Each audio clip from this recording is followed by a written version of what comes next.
Students, in the previous video, I have discussed about the introduction of the poet and the poem Granny's Tree Climbing, and also gave you explanation of the first two stanzas. And now in today's video, I shall be explaining you the meaning of the other stanzas in the poem.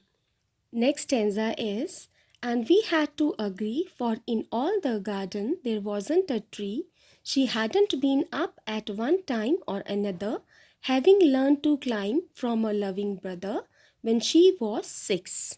So here the speaker is saying, when Granny gave her reasons, all the family members had to agree to her and were helpless to persuade her, and she carried on with her habit of climbing trees. Luckily, there wasn't any tree in the garden which she hadn't climbed one time or another, and she learnt this skill of climbing from her loving brother when she was 6 years old. But it was feared by all that one day she would have a terrible fall. The outcome was different. While we were in town, she climbed a tree and couldn't come down. So, what happened? The speaker explains here in the stanza that everyone in the family feared, everyone in the family was afraid that she would have a terrible fall one day and kept warning her to stop such practice. But the outcome was entirely different. One day, when all family members were in the town, she, without paying heed to anybody's warning, climbed up a tree and couldn't come down. Next stanza is, we went to the rescue and then the doctor took Granny's temperature and said, I strongly recommend a quiet week in bed. We sighed with relief and tucked her up well. Poor Granny. For her, it was like a brief season in hell. The poet here explains that when she got stuck up on the tree, the family came. The family rescued her, and after the rescue, the doctor took her temperature and suggested that she had to take complete bed rest for 1 week. There was no major harm to her. The doctor persuaded that there was no major harm to her, only she was down with fever.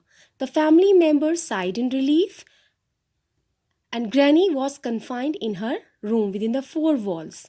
And this period of rest was like a brief season in hell for her.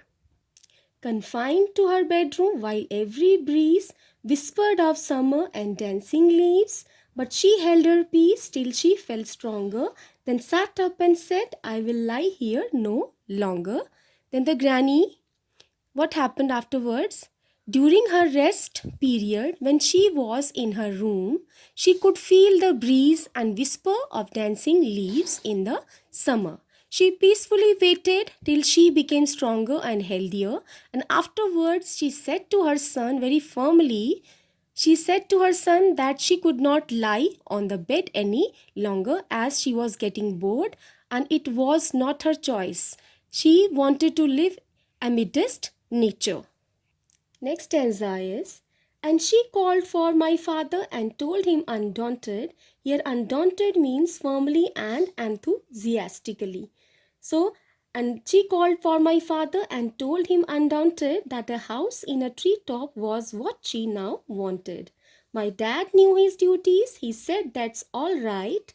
You will have what you want, dear. I'll start work tonight. With my expert assistance, he soon finished the core, made her a tree house with windows and a door. So, afterwards, without any hesitation, Granny called her son and firmly ordered that she wanted a house on the treetop. His son was obedient to his mother and obeyed her order.